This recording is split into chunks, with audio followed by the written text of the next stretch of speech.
গত ৫ আগস্ট সরকার পরিবর্তনের পর এস আলম পরিবারের মতো গা ঢাকা দিয়েছেন ইউনিটেক্সের কর্ণধারেরাও। চট্টগ্রাম ভিত্তিক শিল্প গ্রুপ ইউনিটেক্সের ব্যাংক ঋণের পরিমাণ ৪,১৫৮ কোটি টাকা।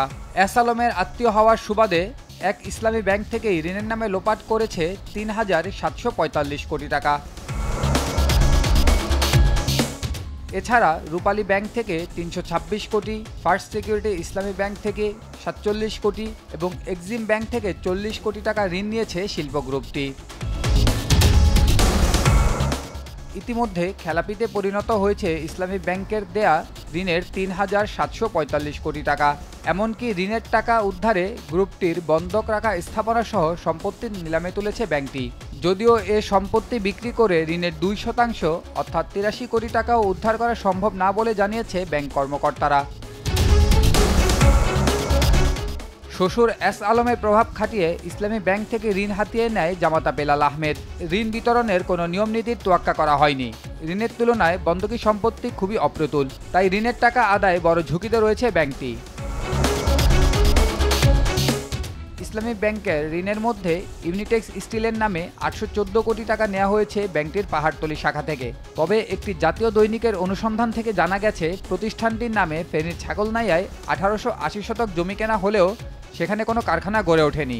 আর ঋণের বিপরীতে ওই জমিগুলো বন্ধক রাখা হয়েছে, যা বিক্রি করে সর্বোচ্চ ২৮ কোটি টাকা আদায় করা সম্ভব।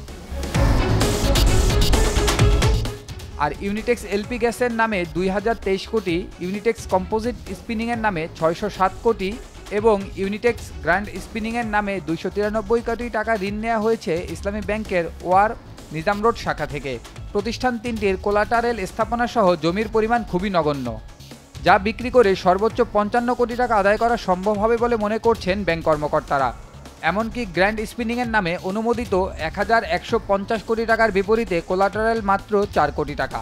অনুসন্ধানে জানা গেছে প্রথম দিকে নেয়া ইউনিটেক্স কম্পোজিট স্পিনিং এবং এলপি গ্যাসে গ্রুপটির চেয়ারম্যান মোহাম্মদ হানিফ চৌধুরী এবং ব্যবস্থাপনা পরিচালক মোহাম্মদ বেলাল আহমেদের নাম রয়েছে, কিন্তু পরবর্তীতে নেয়া ইউনিটেক্স স্টিল এবং গ্র্যান্ড স্পিনিংয়ের মালিকানা দেখানো হয়েছে তাদের আত্মীয় স্বজনকে। যদিও এসব ঋণের সরাসরি বেনিফিশিয়ারি হানিফ ও বেলাল। মূলত ঋণের দায় এড়াতে তারা এই কৌশল অবলম্বন করেছে বলে মনে করছেন সংশ্লিষ্ট কর্মকর্তারা। অতীতে কখনো ঋণ খেলাপি হওয়ার রেকর্ড নাই দাবি করে ইউনিটেক্স গ্রুপের জিএম ফাইন্যান্স মোহাম্মদ মোস্তাক বলেন, ৪৫ বছর ধরে সুনামের সঙ্গে ব্যবসা করে দেশের অর্থনীতিতে অবদান রাখছে ইউনিটেক্স গ্রুপ। ৫ আগস্টের আগে আমাদের ঋণ খেলাপি হওয়ার কোনো রেকর্ড নেই। এস আলম পরিবারের সঙ্গে আত্মীয়তার কারণে আমাদের ওপর চাপ দেওয়া হলে পুরো ইউনিটেক্স গ্রুপই বিপাকে পড়বে। ঝুঁকিতে পড়বে ব্যাংক এবং গ্রুপের বিনিয়োগ। কর্মসংস্থান হারাবে কয়েক হাজার লোক, যা দেশের অর্থনীতির জন্য সুখকর নয়। ১৯৮০ সালে ব্যবসা শুরু করে চট্টগ্রাম ভিত্তিক শিল্প গ্রুপ ইউনিটেক্সের কর্ণধার মোহাম্মদ হানিফ চৌধুরী। ব্যবসা পরিচালনা করতে হানিফ চৌধুরী প্রয়োজনীয় ঋণও নিয়েছিলেন কয়েকটি ব্যাংক থেকে। তবে ব্যাংকিং খাতে ইউনিটেক্সের আধিপত্য শুরু হয় ২০১০ সাল থেকে। হানিফ চৌধুরীর ছেলে বেলাল আহমেদের সঙ্গে এস আলম গ্রুপের চেয়ারম্যান সাইফুল আলমের মেয়ের বিয়ের পর। ইউনিটেক্স গ্রুপের কর্ণধারদের মধ্যে মোহাম্মদ বেলাল আহমেদ সোশ্যাল ইসলামী ব্যাংকের চেয়ারম্যান এবং তার স্ত্রী মাইমুনা খাতুন এস আলমের মেয়ে গ্লোবাল ইসলামী ব্যাংকের ভাইস চেয়ারম্যান ছিলেন।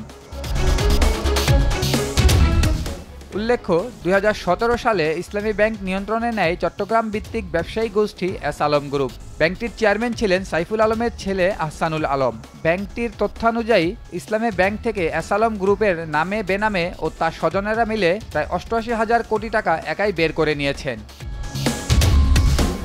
জুবাইর আহমদ, দেশ টিভি।